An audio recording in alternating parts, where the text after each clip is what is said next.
I am the new heir to this company. These words echoed through the elegant boardroom of Peterson Holdings like thunder on a clear day. The entire board turned simultaneously to face the source of that impossible statement, a 16-year-old black teenager standing at the entrance with a faded backpack on her shoulders and sneakers that had seen better days. Richard Peterson, the Millionaire CEO sitting at the head of the mahogany table, let out a laugh so loud it made the crystals on the chandelier rattle. You? Heir. He turned to the other executives, wiping away a tear from laughing so hard. Girl, you shouldn't even be on this floor. Alexis Williams took a deep breath, her eyes scanning every face in the room, all white, all male, all wearing suits that cost more than a year's rent in her neighborhood. But there was something in her posture, a calmness unusual for someone who should have been intimidated. My name is Alexis Williams, she repeated, this time with a firmness that cut through the laughter like a knife. And I've come to claim my rightful inheritance from this company. The CFO, James Crawford, adjusted his glasses and muttered something about these people to his colleague. The comment didn't go unnoticed by Alexis, but she just smiled, a smile that didn't reach her eyes. 6 months before this scene, Alexis had been living a completely different life. The daughter of a cleaning lady and raised by her grandmother after her mother's early death, she never imagined she would discover she was the daughter of Thomas Peterson, Richard's younger brother and co-founder of the company. Thomas had died in a car accident when she was only 2 years old, taking with him all the secrets about her paternity. Listen, girl, Richard stood up, his imposing height casting a shadow over her. I don't know what game you're trying to play, but I suggest you get out of here before I call security. Alexis opened her old backpack and pulled out a yellowed folder. Before you do that, you might want to take a look at this. The executives exchanged incredulous glances as she placed documents on the table. But as Richard picked up the papers, his face began to drain of color. DNA test, birth certificate, will. Impossible, he muttered, his hands trembling almost imperceptibly. Thomas never told you about his daughter? Alexis tilted her head, feigning surprise. How strange. Because he made it very clear in his will that if anything happened to him, I should receive my share of the company when I turned 16. The silence in the room was so thick you could hear the ticking of the Swiss clock on the wall. Alexis watched every reaction, every micro-expression of panic on the faces around the table. It was as if she were reading a book she already knew by heart. James Crawford cleared his throat nervously. Even if these documents are legitimate, a minor cannot. Can assume an inheritance with proper legal representation, Alexis interrupted him gently. And it just so happens that I already have that taken care of. Richard clenched his fists, his face red with anger. You think you can just show up here out of nowhere and... Out of nowhere. Alexis smiled again, and this time there was something dangerous in that smile. Mr. Peterson, I didn't show up out of nowhere. I've been preparing for this moment for months. And I have a question. Do you really believe I would come here without being absolutely certain of my right? While everyone stared at her with a mixture of shock and contempt, Alexis maintained a serenity that only exists in those who have faced much worse storms and lived to tell the tale. There, before all the incredulous stares, she stood firm, like someone guarding a secret too powerful to be revealed before the right time. If you're enjoying this story of a teenager who challenged an entire corporate empire, don't forget to subscribe to the channel to find out how a simple girl from the suburbs was about to rewrite the rules of a game they thought they knew so well. Richard Peterson examined the documents with the care of someone analyzing evidence in a courtroom, but his hands trembled slightly, a detail that did not go unnoticed by Alexis. The DNA test was indisputable, dated 3 months ago, performed in a certified laboratory. The original birth certificate clearly listed Thomas Peterson as the father. This, he held up the papers dismissively, could be forged. Anyone with access to the internet can. You can call Genesis Laboratory and confirm it, Alexis interrupted calmly, reciting the protocol number from memory. Verification code 7834B. They keep records for 5 years. The awkward silence that followed was broken by James Crawford, who cleared his throat nervously. Even if it is legitimate, a girl of your background certainly doesn't understand the complexities of running a company of this size. Alexis tilted her head, a barely perceptible smile appearing at the corner of her lips. My background? Could you be more specific, Mr. Crawford? Are you referring to the fact that I'm black, poor, or both? I didn't say that, he replied quickly, his face red. You didn't have to say it. It's been written all over your face since I walked in here, she replied with a calmness that made everyone uncomfortable. Richard slammed the documents down on the table. Listen here, girl. Even if Thomas really is your father, that doesn't mean you have the right to show up here 15 years later demanding anything. 14 years, she corrected softly. He died when I was 2. The correction irritated him even more. Richard stood up, walking over to the panoramic window that offered a view of the city. You think you can just show up here and claim something you didn't build? That you don't understand. It was at that moment that Alexis revealed the first card in her hand. Actually, Mr. Peterson, I understand very well. For example, I know that Peterson Holdings is facing a federal lawsuit for racial discrimination in hiring. I know you lost 3 major contracts this year due to diversity issues. And I know the board is pushing for significant changes in leadership. Richard's jaw dropped. James Crawford nearly choked on his own air. How did a teenager from the suburbs know confidential information that barely circulated in the executive corridors? How did you? Richard began, but Alexis continued relentlessly. I also know that Thomas didn't just die in a car accident, as you've always said. He was coming to pick me up from daycare when it happened. He had been picking me up every Tuesday and Thursday for 2 years religiously, since my mother died. Her voice remained steady, but there was an old pain behind the words. Human Resources Director Michael Torres, who had remained silent until then, whispered to his colleague next to him, "How does she know that?" Alexis turned to him with the precision of radar. Because, unlike you, I did my homework, Mr. Torres. I talked to the daycare owner, found photos, located people who worked here at the time. You think you erased Thomas from the company's history, but you forgot that real people remember real people. Richard turned away from the window, his face a mask of barely controlled anger. Even if all of this is true, you're a minor. You can't take on corporate responsibilities. True, Alexis nodded. But I can have a legal guardian act on my behalf until I turn 18. Someone with experience in corporate management and intimate knowledge of the history of Peterson Holdings. James Crawford laughed bitterly. And where exactly would you find someone like that? Who would want to associate with? He stopped mid-sentence as the office door opened. An elegant black woman, approximately 45 years old, entered with the confidence of someone who knows every inch of that building.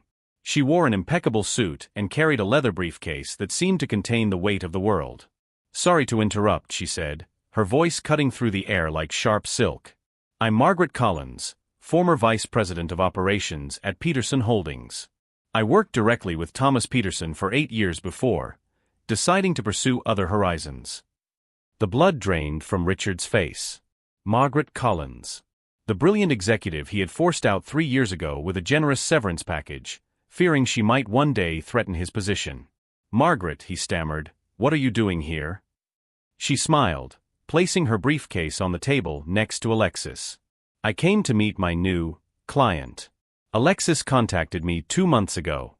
I must say I was impressed with her research into the true history of this company. Alexis remained seated, but now there was something different about her posture. No longer was she a teenager alone against a corporate empire. Now she was a teenager with a powerful ally who knew all the dirty secrets of that place. 2 months. Richard repeated, reality beginning to form in his mind like a storm cloud. Actually 3, Alexis corrected again, her voice gaining a new firmness. It took me a while to track down Margaret, but it was worth every minute. Especially when she told me about the real circumstances that led Thomas to drive alone that night. James Crawford swallowed hard. What is she talking about? Margaret opened her briefcase and took out an audio recording on an old device. Thomas called me the night of the accident. He was upset by a discovery he had made about financial irregularities at the company. He said he was going to confront someone at the office before picking up his daughter. The silence in the room was so thick you could hear the air conditioning humming. Richard had turned completely pale. He never made it to the office, Margaret continued.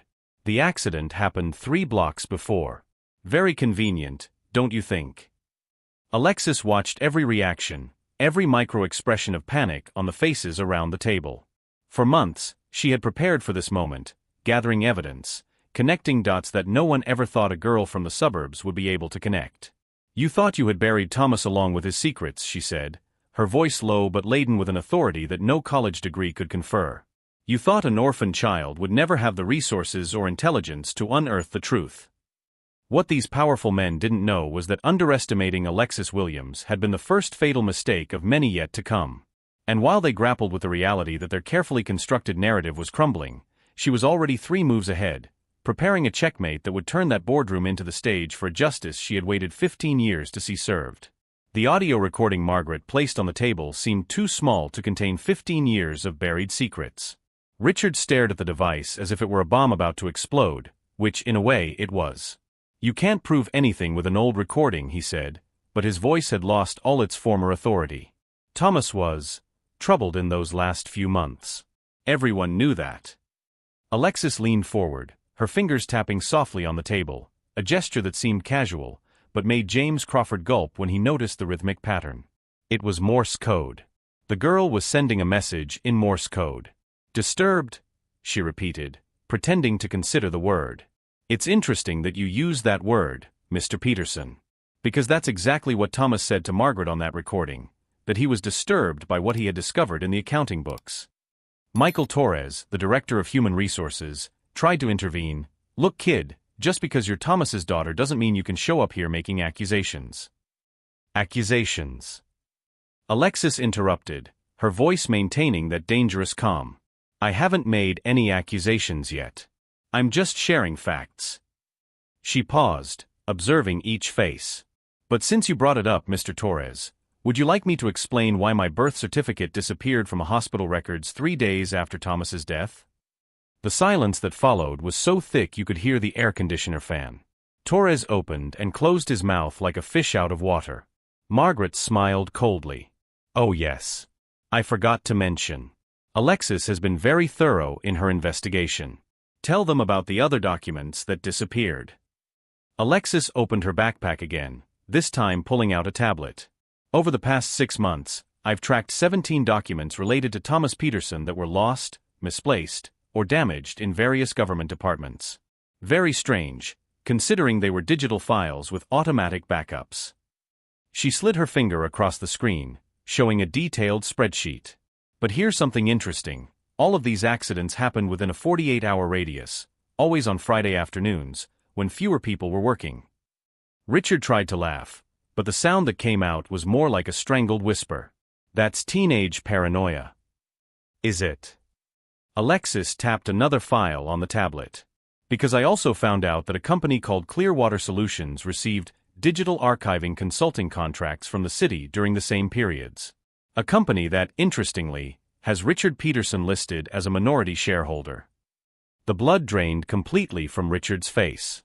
James Crawford loosened his tie, sweating visibly. Michael Torres stared at the door as if calculating his chances of escape.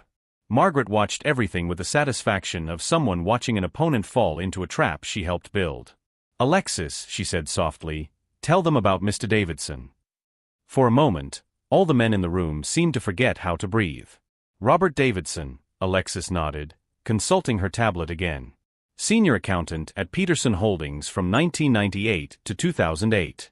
Responsible for the reports Thomas was reviewing on the night of his death." She looked up, meeting Richard's terrified gaze. "Fired 2 weeks after Thomas's funeral for unspecified irregularities. Moved to another state immediately." Richard tried to stand up, but his legs gave way and he sat back down heavily. How did you? How did I find Davidson?" Alexis smiled for the first time since she had entered that room, but it was a smile that didn't reach her eyes. "Social media is an incredible tool, Mr. Peterson. Especially when you know what questions to ask and have enough time to do the proper research." She turned the tablet so everyone could see the screen. A photo of a middle-aged man sitting in a cafe, clearly talking to someone across the table. The date in the lower right corner showed just 3 weeks ago. "Davidson was very helpful," Alexis continued casually.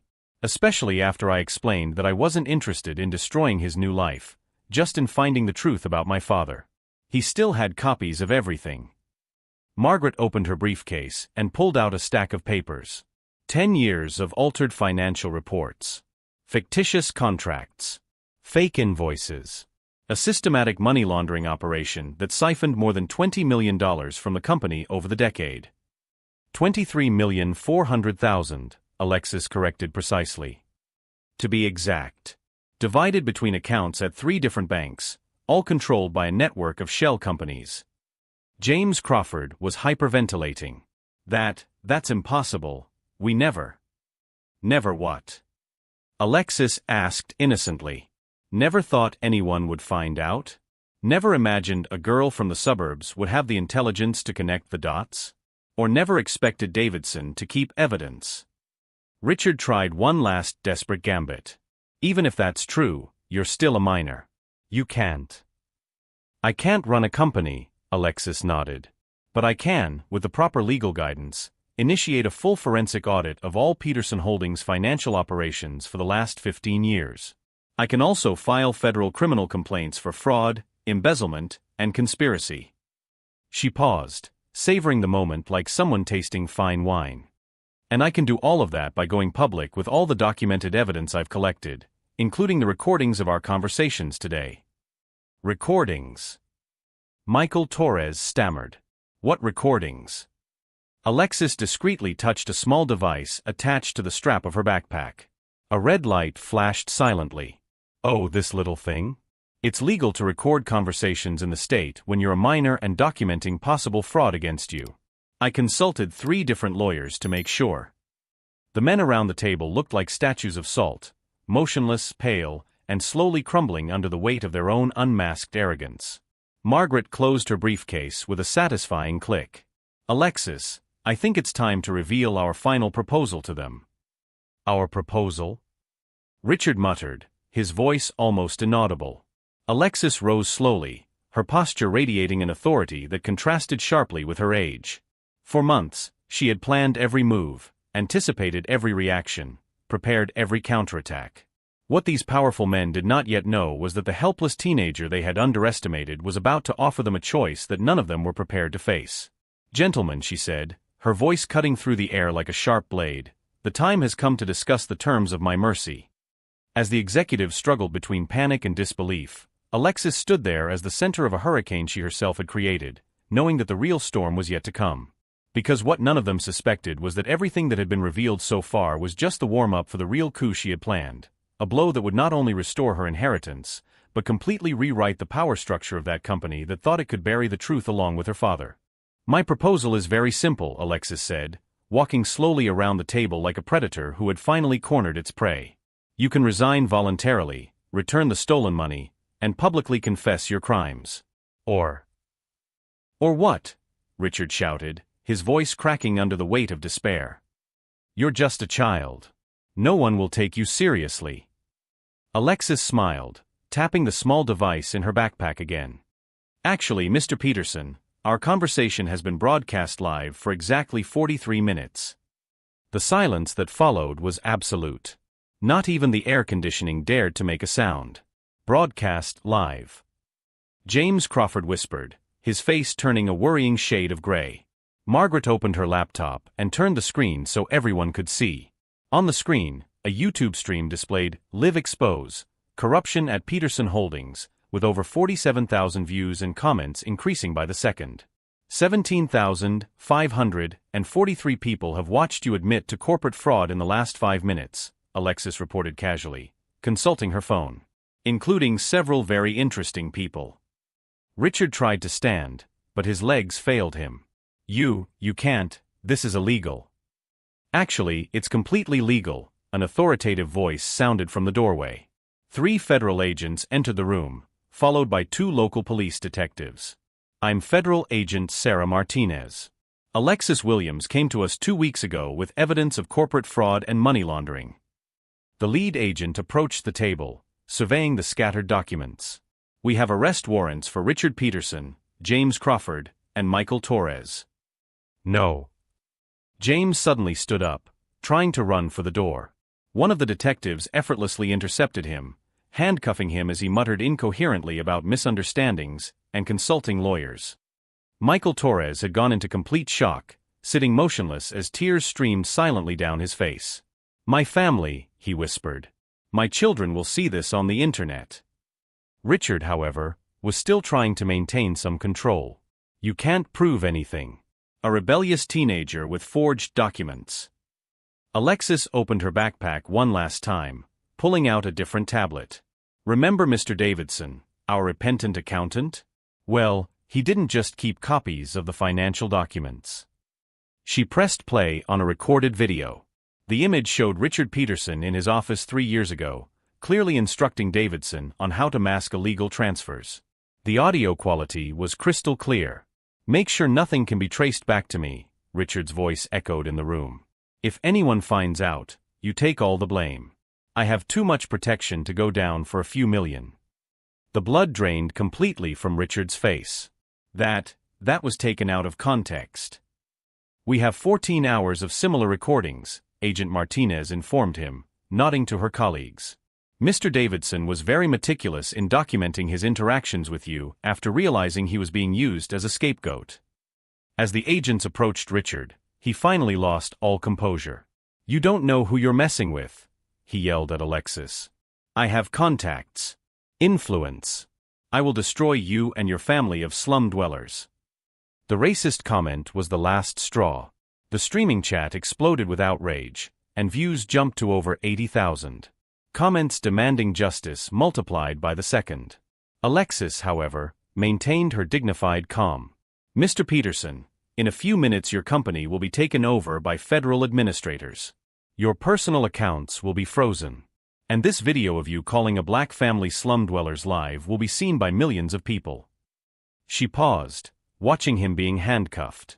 "But the real irony is that my father, Thomas, left very specific instructions in his real will, the one you tried to destroy but Davidson kept a copy of. Instructions on how the company should be run if anything happened to him." Margaret smiled, removing one last document from her briefcase. Thomas foresaw that Richard would try to steal his daughter's inheritance. So he set up a trust fund with 51% of the company's shares, which could only be accessed by Alexis when she turned 16. 51%? Richard repeated, incredulous. "An absolute majority," Alexis confirmed.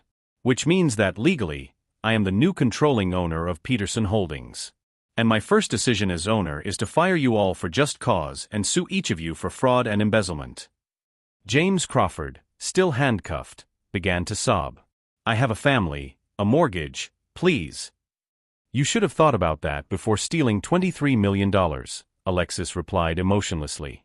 As the executives were escorted out of the room, Richard turned one last time. "You may have one today, but a girl like you will never be able to run a company like this." Alexis stared him down. "Mr. Peterson, a girl like me just exposed a 15-year conspiracy, gathered evidence the FBI couldn't find in a decade, and dismantled your criminal empire with a tablet and an old backpack." She paused, her smile finally showing a flash of satisfaction. "I think I can handle a few spreadsheets." As the door closed behind the arrested criminals, the live stream remained active. The comments were a mix of outrage at the corruption that had been exposed and admiration for Alexis' intelligence and courage. Margaret closed her laptop and watched Alexis, who remained strangely calm for someone who had just revolutionized her entire life. "How do you feel?" she asked softly. Alexis looked out the panoramic window, watching the city stretch out below. "I feel like my father can finally rest in peace." What no one on the livestream or even Margaret knew yet was that Alexis's true revenge went far beyond exposing Richard Peterson. What she had discovered about her father's death and the plan she had developed to truly honor his memory was just beginning to unfold, and it would change not only Peterson Holdings, but the entire community that had been neglected by decades of corporate greed. 6 months after the day that changed everything, Alexis Williams sat in the same conference room where she had been ridiculed. But now, the table was filled with new faces, competent executives of diverse ethnicities whom she had personally hired. Peterson Holdings, renamed Williams Peterson Corporation, had become the fastest-growing company in the industry. Under Margaret Collins' leadership as CEO and with Alexis overseeing strategic decisions, the company had not only recovered the stolen $23 million, but had tripled its profits by implementing revolutionary ethical practices. Richard Peterson, meanwhile, was serving a 15-year sentence for corporate fraud and money laundering. The video of his racist live comment had gone viral, viewed by over 10 million people and resulting in his complete social rejection. James Crawford had lost his home, his family, and declared bankruptcy after civil lawsuits. Michael Torres now worked as a salesman in a department store, his corporate career destroyed forever. The meeting with the investors was a success, Margaret reported, smiling at Alexis. They want to expand our college scholarship initiative for young people from underserved communities. Alexis nodded, looking out the same window where Richard used to project his power. Now she saw children playing in the new park the company had funded on the site of the former empty offices. You know what's ironic? She said, turning to Margaret. Richard spent his whole life trying to keep people like us out of power. In the end, it was a girl from the suburbs who built the empire he always dreamed of having. Alexis's cell phone vibrated with a notification. It was a message from Davidson, the former accountant who had provided the crucial evidence. He was finishing law school, funded by the new Thomas Peterson Foundation for Second Chances. Alexis smiled, putting her phone away. She had learned that true revenge was not destroying her enemies. It was building something so extraordinary that their malice became completely irrelevant. That teenager who had walked into a boardroom with an old backpack had proven something fundamental. Underestimating someone based on prejudice is not only morally wrong, it's strategically stupid. In the end, Richard Peterson was not defeated by hatred or revolt. He was defeated by intelligence, preparation, and a young woman who turned every obstacle into fuel for something greater. The best revenge, Alexis had discovered, is to achieve success that your oppressors could never imagine, and to use that success to create opportunities that they tried to deny others. If this story touched your heart and showed you that intelligence always wins over arrogance, subscribe to the channel for more stories of people who turned injustice into inspiring victories.